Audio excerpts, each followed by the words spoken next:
Bem-vindo a mais um vídeo do Planos em Prática, nossa série de exercícios de escrita criativa. E agora sim é o final da história do Zimmer.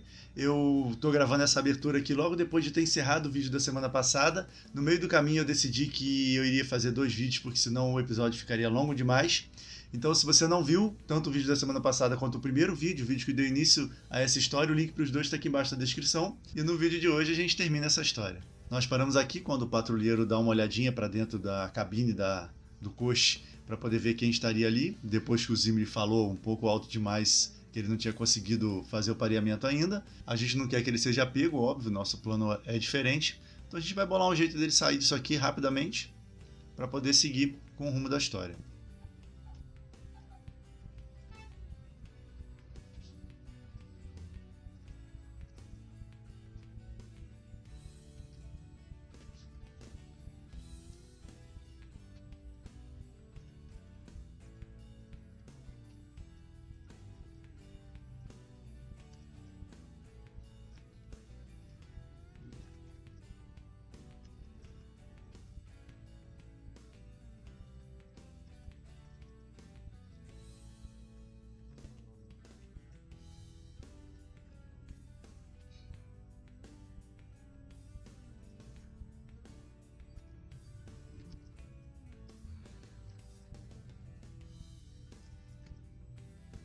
Espere, ainda não consegui, avisou Zimri um pouco mais alto do que pretendia. O homem de armadura inclinou levemente o tronco e arriscou uma olhadela através da janela. Deparou-se com Bagatela confortavelmente acomodado, ostentando suas pulseiras ao acenar para o curioso. Então, isso é o despiste perfeito, né? O Bagatela ali está totalmente integrado à realidade da cidade. E aí eu usei o livro para poder esconder o Zimri. Em outro assento, Zimri encolhia-se atrás do livro do homem de turbante. Ah, vejo que tem companhia, disse o homem, endireitando o corpo. Por que não vão aproveitar as apresentações do... A caixa controladora enfim concedeu o desejado bip, sinalizando o estabelecimento da conexão. Pronto, anunciou Zimri, ainda oculto pelo livro. Ótima ideia, patrulheiro, ótima ideia, disse o dono do coche antes de puxar um cordão do painel. Para onde agora? Perguntou ele enquanto a rua dos cassinos ficavam para trás. Siga em frente, eu aviso quando chegarmos. Então o plano agora é fazer com que eles cheguem até a Baixada rapidamente, tragam os Amet com eles, eles vão até um terminal de cargueiros, que já foi tudo planejado e acertado pela Viperina, e quando eles estão prontos para embarcar, o Bagatela dá essa informação, de que ele ouviu lá o Tironiano falando para o pai e para a filha, de que eles vão realizar uma operação para poder investigar onde está os Amet e talvez, engatilhado pelo aparecimento do Zimri na cidade, eles queiram dar uma lição às pessoas da Baixada para não ficarem acolhendo bandidos e tudo mais. Isso faz com que os dois realmente tenham que voltar e realmente enfrentar os patrulheiros, no caso os Chironianos. Então esse é o plano. Eu não sei o quão próximo do final a gente vai chegar aqui em vídeo, mas desse desfecho a gente vai fazer o retorno, a separação do Zimri e do Amet, o retorno do Zimri ao farol e como é que vai ficar a situação dele depois dessa jornada.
Bem, deixamos a Rua dos Cassinos para trás. Eu fiz rapidamente aqui a passagem que envolve o retorno até a Baixada e a ida de todos eles até o terminal para poder fazer o embarque e ir embora da cidade.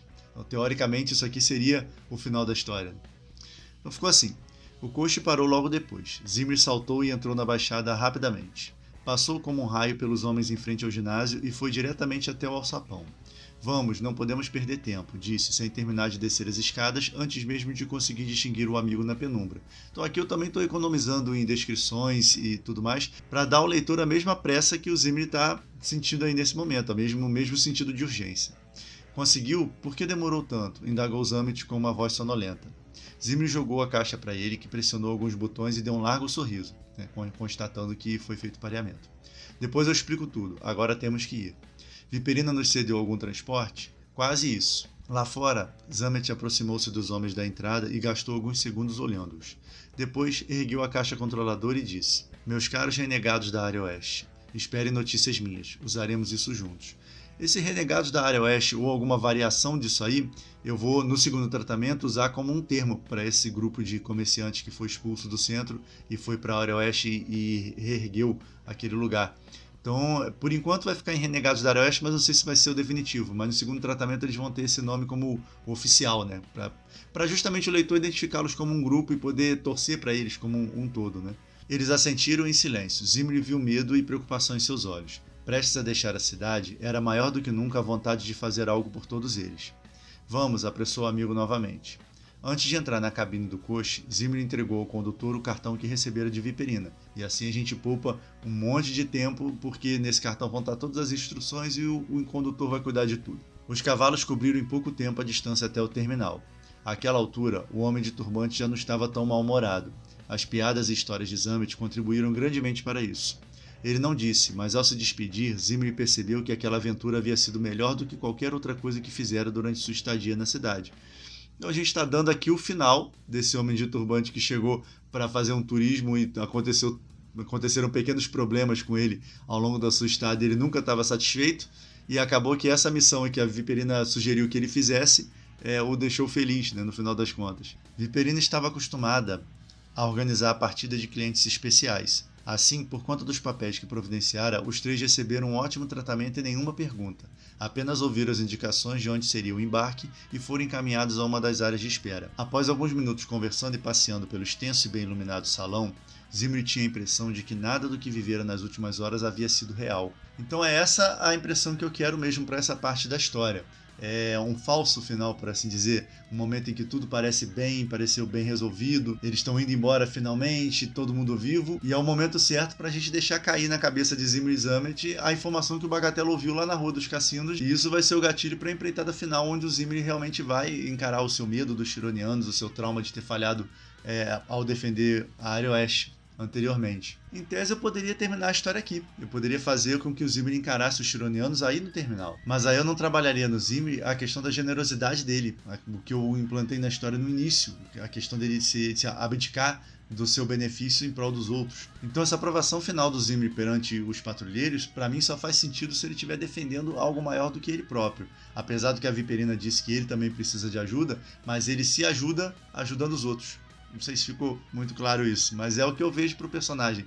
Então eu acho que a história vai fechar de uma maneira legal se ele for obrigado a abdicar desse final aí bonitinho e voltar em prol daqueles que estão precisando de ajuda no momento. Então vamos ver como é que isso vai ficar. É praticamente o último segmento que a gente vai trabalhar em vídeo. Depois disso, tudo que for escrito vai fazer parte da versão final da história. Então vamos lá.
Já temos então aqui o momento de indecisão do Zimri, o momento do impasse, onde ele decide se ele muda de planos ou se realmente segue com o que já havia sido decidido entre eles. Eu coloquei aqui uma coisa que eu não tinha planejado, mas do Zimri enganar o Zamet para poder voltar sozinho. Por que eu estou fazendo isso? Porque o Zamet mentiu para o Zimri com relação à caixinha controladora, dizendo que era um aparelho de comunicação, né? E no final das contas ele estava sincronizando explosivos, bombas. Então, para ficarem as coisas meio kits, para eles terem uma conversa posterior e as coisas ficarem meio no empate, eu faço o Zimri agora assumir só para si uma luta que é do Zamet também. Ambos teriam sido enganados um pelo outro e isso vai anular as duas questões. Então ficou assim. Pararam diante de uma imensa janela retangular para observar a preparação dos luxuosos veleiros celestes que deixariam a cidade em breve. Então aqui eu fiquei inventando nomes de veículos aéreos, sempre tomando como base embarcações, porque eles vieram do porto, então isso como se isso fosse uma evolução dessa cultura deles do porto e dos navios e barcos partindo e voltando. Então cada veículo aéreo desse que foi inventado, ele meio que foi associado diretamente a uma embarcação. Nós vamos em um desses, quis saber Bagatela animado. Não, será um navio flanador comum. Flanar é passear, perambular. Então, basicamente, ele está dizendo que vai num veículo que vai parando, né, de lugar em lugar. Não queremos chamar a atenção sem necessidade, explicou Zimri. Desceremos na primeira parada em Ateli. Esse nome não tem significado nenhum, não por enquanto. Pode ser que um dia a gente mostre o que tem lá em Ateli. Lá pensamos no que fazer. Ah, respondeu ele pouco antes de uma voz suave soar através das cornetas de cobre instaladas junto ao teto. Então esse é um elemento do steampunk também, o sistema de som, né? Ser assim, baseado naquelas cornetas iguais às que tinham em vitrolas antigas, em gramofones. Eu já escrevi inclusive uma história em steampunk há muito tempo que tem essas cornetas como sistema de comunicação. Vamos, está na hora, chamou Zamet já andando em direção a uma das rampas. Antes mesmo de chegarem à área de embarque, já era possível ouvir um ruído que lembrava o som de uma fera selvagem. Lá está ele, comentou Zimri liderando o trio rumo ao portão que os separava do navio. Conseguimos. Então esse conseguimos é uma pontuação do que deveria ser um final. E agora o Bagatela vai estragar isso tudo, mesmo sem consciência disso. Que sorte estarmos indo embora antes da operação começar, não é? Comentou Bagatela casualmente enquanto ajeitava suas pulseiras novas. Os dois ex-comerciantes se entreolharam. Do que está falando? Quis saber Zamet enquanto entregava seus papéis. Aí tem dois enquanto aqui, ó. Vou trocar aqui. Quis saber Zamet entregando seus papéis à elegante moça parada junto ao portão. Eu ouvi o patrulheiro líder falando com os estrangeiros lá na Rua dos Cassinos. Pediram para a jovem ficar longe dali, porque realizarão uma operação na Baixada. Estão atrás de vocês. Ah, e querem dar uma lição nos funcionários, ensinar a eles de uma vez por todas a não esconder foragidos. Então, o jeito simples do Bagatela ajuda porque deixa o desenrolar da história ou os acontecimentos de uma forma simples para o leitor também recapitular e entender o que está acontecendo. Essa é uma das razões do Bagatela ter ido junto. Preciso voltar, disse Zamet recolhendo a mão. Calma, não vamos fazer coisa alguma por impulso, retrucou Zimri, erguendo o braço do amigo novamente enquanto sorria amarelo para a moça. Ele tem medo de voar. Entendo, respondeu ela sorrindo. Ainda temos alguns minutos. Não, está tudo bem, não está? Insistiu Zimri, fitando Zamet com firmeza. Ótimo, por aqui, cavalheiro. Ela indicou a câmara de compressão grudada à porta da aeronave. Então aqui é irônico o Zimri dizendo para o Zamet para não agir por impulso e ele próprio vai fazer exatamente isso daqui a pouco. E essas cabines de compressão foi o jeito que eu encontrei de separá-los, para poder dar tempo do Zimri fugir e o leitor ficar com aquela dúvida de se realmente ele vai resolver tudo sozinho ou não. No caso, a gente vai fazer o Zamet chegar depois, como elemento surpresa, com a caixinha dele com a bomba, que também é algo que o leitor ainda não sabe que existe nessa altura. Zamet desapareceu além da porta deslizante. A caixa de metal emitiu uma série de sons agudos antes de se abrir novamente, vazia, indicando que ele já havia embarcado. Zimri não conseguia se ater ao que vivia no momento. Os olhos de sua mente estavam longe dali. Uma operação na Baixada. Bagatela entrou na cabine em seguida. Uma operação na Baixada. Funcionários e suas famílias, moradores inocentes, recebendo a fúria dos patrulheiros por causa deles. Então essa repetição, uma operação na Baixada, é proposital. Ela denota assim, uma ideia fixa na cabeça dele, um pensamento recorrente. Não sei se precisa trabalhar melhor isso, provavelmente precisa. Eu vou mexer nisso no segundo tratamento. Rememorava mais uma vez as palavras ditas por Bagatela, quando a moça indicou a porta da câmara novamente aberta. É a sua vez, cavalheiro. Eu sei, respondeu ele, então virou as costas e subiu a rampa novamente. Então esse, à sua vez, ficou dúbio, porque é a vez dele de resolver o problema e a vez dele de entrar na cabine, e ele tomou justamente a atitude que ele falou para os Zamet não tomar, que é ir em socorro ao pessoal da Baixada sem ter um plano, sem pensar nisso. E é esse elemento que a gente vai explorar agora. Vamos fazê-lo chegar na Baixada sem planos, sem ter analisado friamente as possibilidades dele conseguir fazer alguma coisa. E lá ele vai dar de cara com vários patrulheiros ameaçando as pessoas.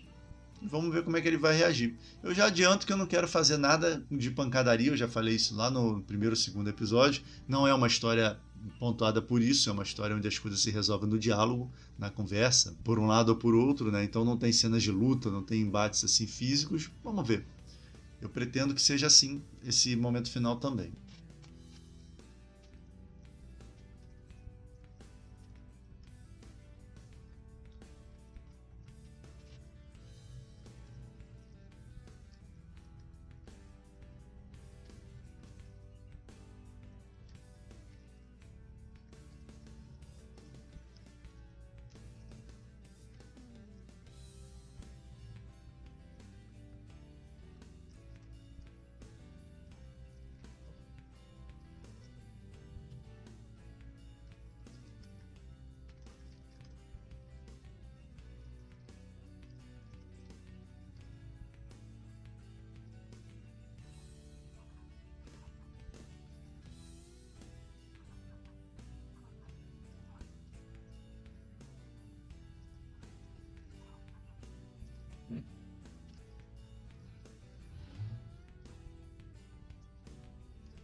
Vamos lá, já construí o cenário, onde vai acontecer o último impasse da história.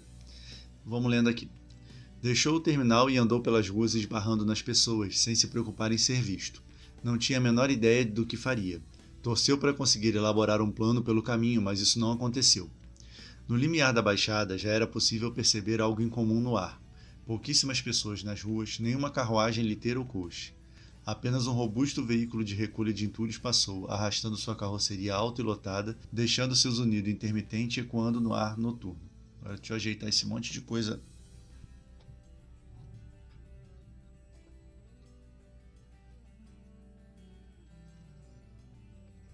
Pronto. Esse veículo de entulhos aqui é justamente uma forma de fechar o ciclo, né, daquilo que eu comecei, com ele sendo um catador de entulhos e tudo mais, mostrar o lado de cá, né, com os entulhos saindo, e eu estou deixando aqui como uma possibilidade de usar em algum momento esse veículo no final do encontro dele com os patrulheiros. Vamos deixar isso aqui para ver se a gente aproveita ou não. Encontrou-os junto à taverna. Cerca de 50 patrulheiros em suas armaduras cercavam a pobre construção.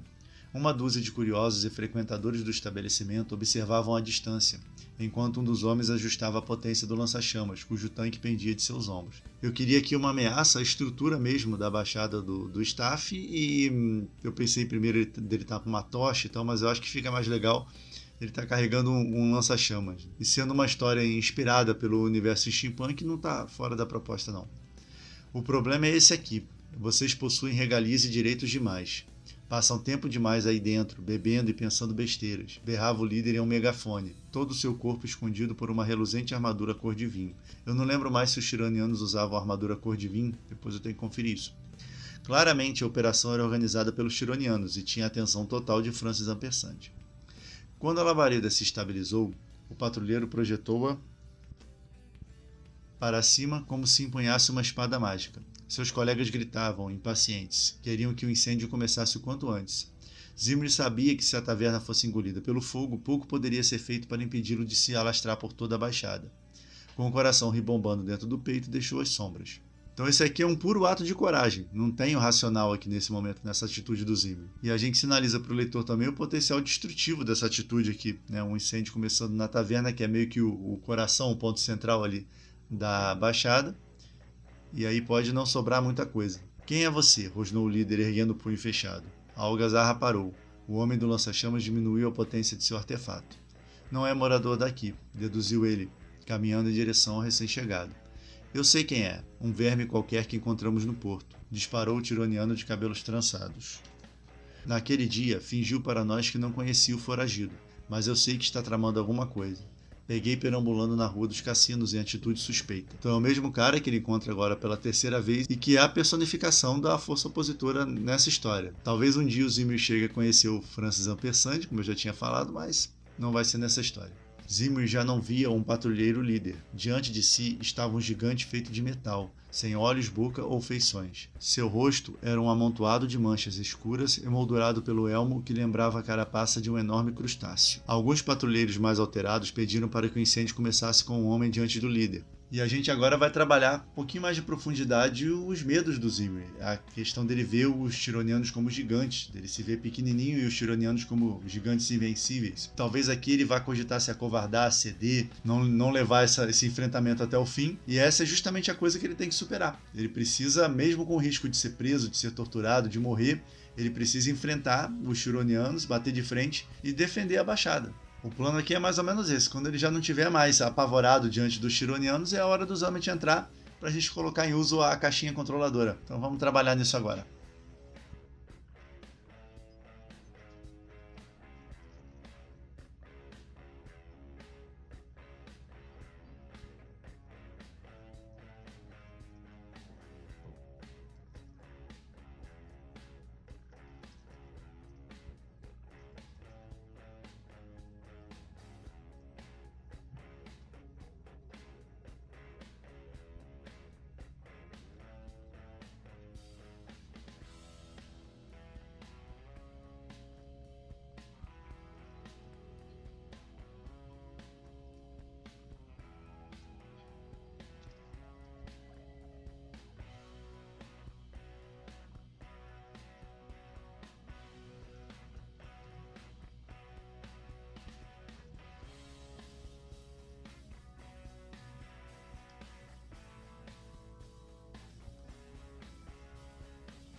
Beleza, vamos recapitular até aqui.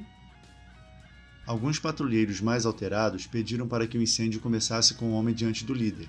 Ainda que a possibilidade o aterrorizasse, a parte de Zimri, que ainda preservava a lógica e a razão, sabia que o líder não permitiria isso. Por isso, manteve-se firme. Não desperdiçariam a chance de chegar ao criminoso que atentou contra a vida de Ampersand, disse, sentindo a cicatriz latejar com intensidade comparável apenas aos tempos em que ela era uma ferida aberta. Podemos machucá-lo bastante, e ainda seria capaz de falar, retrucou o líder, parecendo ter esquecido completamente do incêndio iminente. Não vai ser assim. Não está em posição de negociar. Negociar é o que eu faço melhor. Os patrulheiros manifestaram-se pela primeira vez desde que o líder pediu silêncio. Queriam a prisão e tortura do insolente que desafiava sozinho as autoridades da cidade. Como vê, por aqui não há nenhum comerciante afetado do empório, disse o líder, sinalizando para seus subordinados uma vez mais. Ele falava a verdade.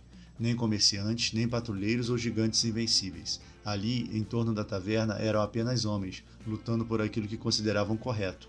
Então aqui é o momento em que o Zimri muda o ponto de vista dele, né? A maneira como ele enxerga os patrulheiros. 5 tironianos avançaram com rapidez e decisão. Zimri apenas fechou os olhos, aguardando o frio e dolorido toque das mãos metálicas.